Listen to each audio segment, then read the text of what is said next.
Yo,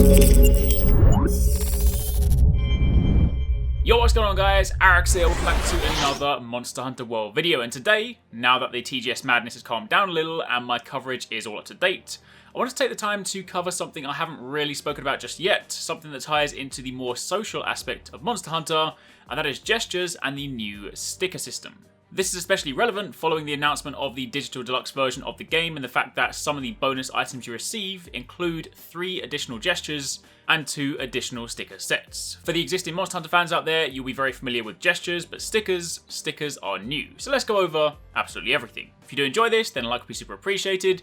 Be sure to comment down below and let me know what you guys think. Now, to begin with, as a super quick recap, in the event you missed the news a while back, then pre-ordering the Monster Hunter World Digital Deluxe Edition or the Collector's Edition will give you access to all this stuff here. You get the Origin Armor Set and the Fairwind Charm. Both items are just designed to help you in the early stages of the game and nothing that'll be of any value to you once you begin to progress. So it's really just a throwback set for you to start with. You'll also get the Samurai Set, which is described more like a skin, so assuming that's something that'll go over your existing armor and just cover up whatever you're wearing. Plus you get 3 gestures, Zen, Ninja Star and Sumo Slap. I'm going to assume the one we see here is the Zen one. As for the others, we'll have to wait and see. You also get 2 additional sticker sets, the Monster Hunter All-Star Set and the Sirloin Set. As pictured here, the All-Star Set likely featuring a ton of noteworthy or recognizable characters, and Sirloin being a load of meat steaks. Plus, you also get the Wyvern face paint and the top knot hairstyle. But even without this, there are still a ton of gestures and stickers for you to use in-game.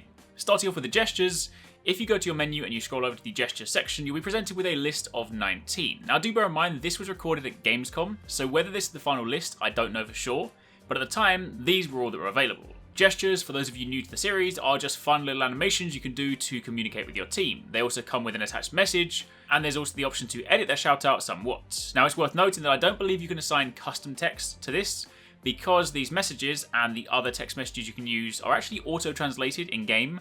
Given that Monster Hunter World has a global server, you can be playing with people from around the world. So if you use a gesture to say hello, and you're then playing with someone in Japan, the on-screen text that they see will be in their relevant language, which is pretty cool. What's also really awesome is that your radio menu, the additional quick select menu that complements the traditional scrolling menu, can also be customized. And you don't just have to assign items to this menu. You can put gestures on here, or even crafting recipes to allow you to craft important items quickly on the go. So, if there's a gesture that you particularly like, or you want to use frequently, then you can access it more quickly by mapping it to the menus, than having to, scroll to it every time. I'm going to let the remaining gestures play out for a moment, so you guys can see them first, and then after that, we'll speak about stickers.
So, those are the default gestures. Now there is one glaring omission at this stage, and that is the prompts, which again makes me think that this might not be the whole list at this stage. For those of you new to the series, this is the prompts, taken from the 3DS version of Monster Hunter. It's kind of a traditional Monster Hunter dance, so I feel like it'd be odd for it to not be in World, but again, we will find out in time.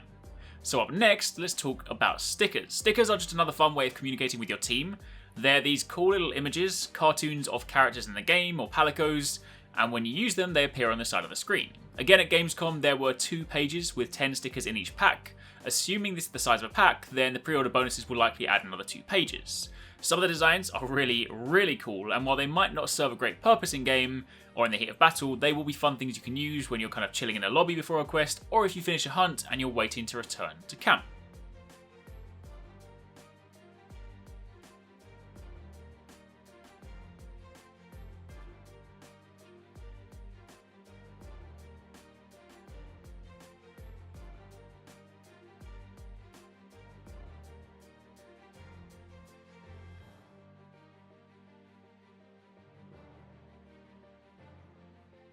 So, that is a look at how gestures and stickers work in Monster Hunter World. Just a brief look since there's not a great deal to cover, but while we're at it, I did actually record all the options in the menu, so since we are on a somewhat related topic, since we are kind of scrolling through menus, I'm going to round out this video by letting you guys look at all the options so you can sort of see some of the stuff that can be tweaked. It is again worth noting that this was taken from the Gamescom build, so these might not be all of the options. There could be more granular options later, but for the purposes of the demo, this is what we were able to tweak. This includes stuff like turning off different aspects of the HUD, changing some of the control options, etc. So I'll leave you to watch this out, and then I'll aim to follow up with some more Monster Hunter World stuff soon, as and when more information gets announced. Obviously, TGS has finished, and we are all up to date on the news from that. If you've missed any of my TGS coverage, then you can find most of those videos linked down below. But the next big events coming up are in Japan, Osaka and Nagoya. Capcom have a couple more hands-on events planned, one at the end of October, one mid-November. I'm not entirely sure if they have any planned outside of Japan, but I would expect that there will be some more news at those events, so as and when we hear more, I will again keep you guys up to date. So for the time being, that's it from me. Hopefully you guys enjoyed the video. Thank you very much for watching. Take it easy. Catch you next time. Peace out.